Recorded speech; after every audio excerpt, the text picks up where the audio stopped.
Hey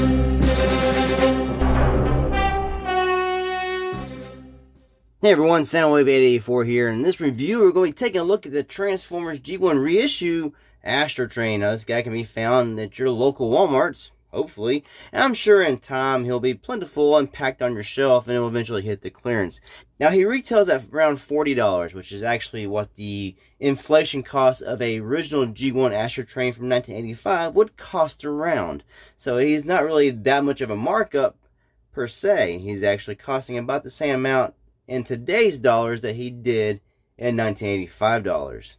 Now what you get out of this, you get this nice lovely G1 box, which is probably one of my main reasons for wanting this. The other reason was the fact that my original G1 ASTROTRAIN is kind of broken and I wanted one that was not, of course this isn't an actual G1, this is a reissue, a remake of that. Now the box, of course, is lovely, that G1 look, which I do love. And you turn around the sides, you got that G1 going on, and that G1 artwork, and of course his tech specs. In the bottom of the box, change. It's nice. Now the other things you get when you open the box, of course, you'll get his instruction booklet, which will show you how to go from space plane to train to ASTROTRAIN.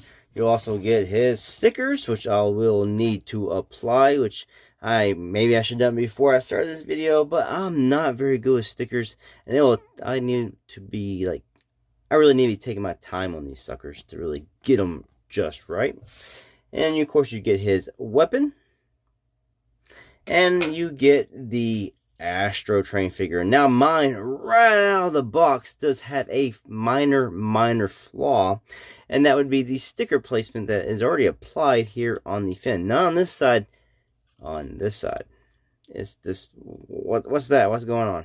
Now there are two of these on the shelf, and the reason I got this one was because the other box, whoever opened the case at Walmart was overly excited with their box cutter and slashed through the other box. And even this box has part of a slash going right here. But the other box was fully split all the way down. I was like, well, this I could deal with because I'm going to open them anyway. So I was like, this isn't that bad.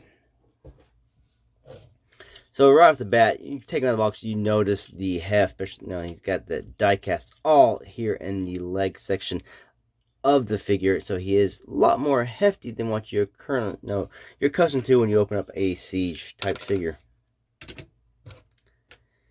I'll put him down, and we'll take a G1 ASTROTRAIN and do a quick comparison with that.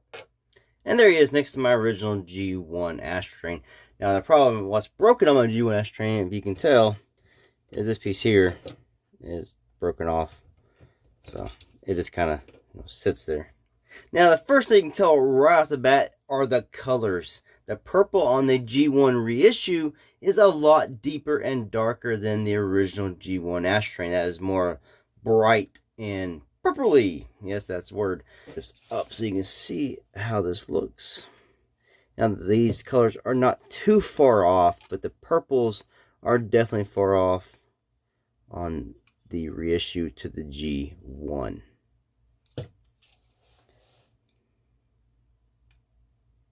We'll take them to the side real quick, and we'll show off the weapons he comes with. This is the original G1 with the reissue, and again, the purple is much darker on the reissue than the G1. Otherwise, they are. So what we're going to do now is convert this guy into his train mode. And here's the G1 reissue in his train mode. Again, the purple is so deep. On my camera, when I'm looking at it, it almost looks like it blends in with the black. I don't know how it looks to you, but when I see it through the camera, that's how it looks. You get a little more light, you can see it is brighter, but when you get like this, it just kind of blends in with the blacks. Does look fairly good. I kind of can't wait to apply the stickers. I'll probably do that later tomorrow. I thought I'd just get this video out real quick just to show you this bad boy here. He does have wheels, so he will roll in shuttle and in train mode. I didn't show that in the shuttle mode. Because mine's missing a wheel on this one here, so he won't roll. Now, I did notice something else when I was transforming my original G1 and then this guy here. My G1 also is kind of broken right here. But the piece here, this little flap that you have to push back. When I grabbed it out of here, it almost feels, it's the same thickness, it appears to be. I think the quality of the plastic, this one is more sturdy. This one feels like it could bend on me. And also these little flaps here that you have to open, these will flex very easily. That's just one thing I have noticed on the figure. But train mode looks good. Now we'll get them into robot mode. And here is the G1 Reissue ASTROTRAIN in robot mode. And here is my original G1. Now it doesn't sit exactly right because this piece next to it is broken, so it's just in there. You can see just the darker purples on this. I mean, I like the look. I think I like the brighter purple better than that. Compare the heads with the figures. Mine does seem to have a little bit of extra paint blotch or something going on right in there. But everything else on the figures, you know, are exactly the same. It's just the coloring and the molds of the plastic. Now we'll take his weapon and just pegs right into his hand. Either side you choose. Now I've never really liked this big huge thing always on him. So what I always did, because I always liked the cartoon looks, was I would always just fold this piece up and then just stuff it back in his chest. Like that. Now I think that's more of the cartoon look going on.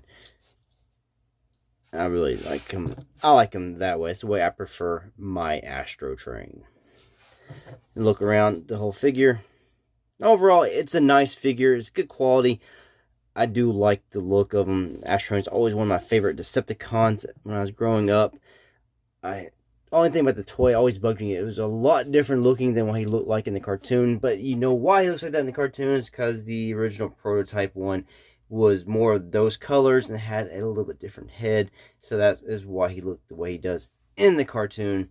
Now he's got these short stubby arms, which you see this little line here, which makes it look like the arms should be able to extend. But they do not. But he does have this monster of a gun, which he can hold up really good. It does not falter or fall. He's very stiff and sturdy and will hold it just fine. So if you're in the mood for a G1 ASTROTRAIN, don't want to buy an old vintage, just be on the lookout at your local Walmart to pick up a G1 Reissue ASTROTRAIN. Yes, it's not the exact same colors, but at least it's not the Japanese version when he's actually space shuttle colors of being black and white. I do have one of those as well. I prefer the more G1 cartoon-esque colors, which this does give you, but it is still different than what you originally had. Now we'll be applying the stickers, guy. I know I didn't apply the stickers before I did this video, and I got some kind of, I guess I wasn't happy with some stickers as a kid, and he's got some residue from an old sticker. Probably scratched off. But I'm just happy to have a non-broken version of ASTROTRAIN I can put on my shelf. Anyway, so thanks for watching this review.